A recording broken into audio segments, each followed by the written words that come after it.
the Trilateral alliances in the Asia-Pacific region, and North Korea's role.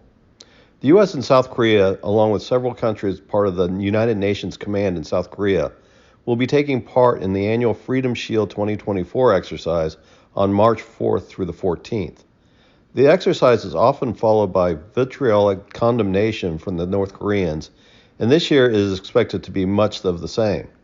The difference this year is that North Korea has been more aggressive towards South Korea since late 2023 after the North Koreans launched a spy satellite that prompted South Korea to cancel part of the 2018 military accord between the two nations that relaxed tensions on the peninsula.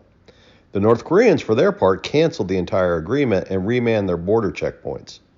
Needless to say, tensions are high at the start of this exercise, and though no conflict is expected, there will be provocations.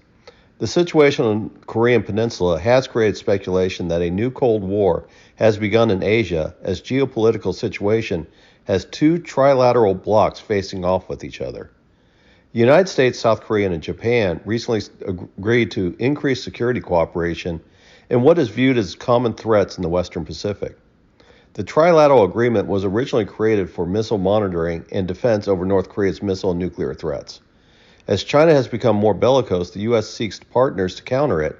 The original Missile Defense Trilateral Agreement has evolved into a deeper agreement to consult and coordinate over common threats in the region. Though not a NATO-style alliance, its cooperation is watched by both China and North Korea as a potential defense alliance against their countries.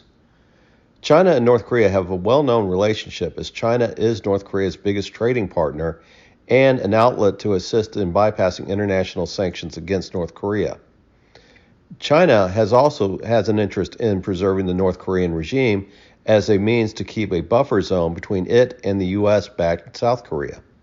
North Korea is a significant part of China's traditional security strategy. Russia has been friendly with North Korea, mainly in support of their ally China, but also because the Soviet Union had close ties with North Korea. Both China and the Soviet Union played important roles in the Korean War. Like much of the international order, the war in Ukraine has brought Russia, who is seeking allies, closer to North Korea. North Korea has agreed to transfer artillery shells and missiles to Russia in exchange for technology transfers.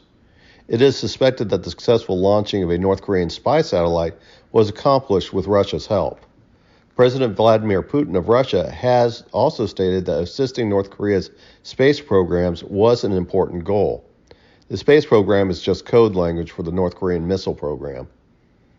Both Russia and China in the past have been viewed as helpful partners to help negotiate a dismantling of the North Korean nuclear program. This can no longer be relied upon as both China and Russia view the North Korean nuclear program as a counter to U.S. efforts to build a trilateral alliance with Japan and South Korea.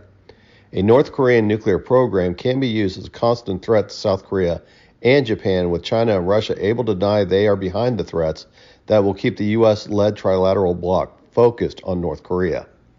This approach helps Russia in that it provides needed weapons for their war in Ukraine, but the development of North Korean military technology to threaten the U.S.-led alliance by making its nuclear striking ability more credible and much more of a threat. This means U.S., South Korea, and Japan are focused on North Korea and less able to transfer resources to help Ukraine in its war against Russia. China benefits much in the same way that a bellicose nuclear-armed North Korea will be a threat to the U.S.-led alliance and keeps many of the resources also focused on Korea instead of China. Though the fact that North Korea has a close proximity to the Chinese political and economic center, resources arrayed against North Korea can easily be redirected against China in the case of a conflict. The greatest advantage to China in this strategy is that the U.S.-Japan cannot discount that if China invades Taiwan and starts a war, the U.S., Japan, and South Korea will have to put in their contingency plans that any action against China's invasion may very well start a new Korean War. The U.S.-led bloc would have to decide if it wanted to risk war with China and North Korea if it moves to try to defend Taiwan. This situation will also help strengthen the Russian hand in Ukraine and Europe. The Chinese do have to be aware that they cannot be seen as aiding North Korea too much because it risks an economic fallout with the U.S., Japan, and the European Union. China may not be able to afford with its current economic headwinds if it determines it is not ready for war. The determined defense the Ukrainians have put up against the Russians is something China is aware of, that Taiwan could do the same to the Chinese if they invaded.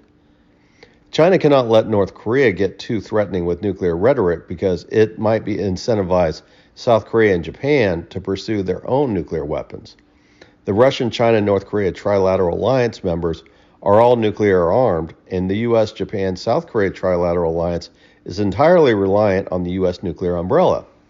The Japanese and South Koreans might justify the pursuit of their own programs to improve their autonomy over nuclear response in the case of a North Korean nuclear attack.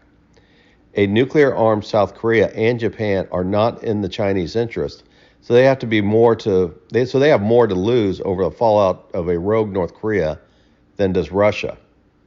Like so much of the international situation in the world, the Russian invasion of Ukraine and the Western response has put the world in a dangerous path. The world is dividing into two camps in both Asia, Pacific, and Europe. And the longer the war in Ukraine goes on without an end in sight, the more dangerous the world will become, with a new Cold War at best or a new world war at worst. An end to the Ukraine war will demote the newfound importance of North Korea and put it back in a role of a backbencher, as it will no longer hold that much importance to Russia and will not receive the military assistance to make it a more powerful adversary, which also demotes its importance to China. The longer the Ukraine war lasts, the greater the likelihood that the trend of North Korea ascendance and a new Cold War becomes irreversible.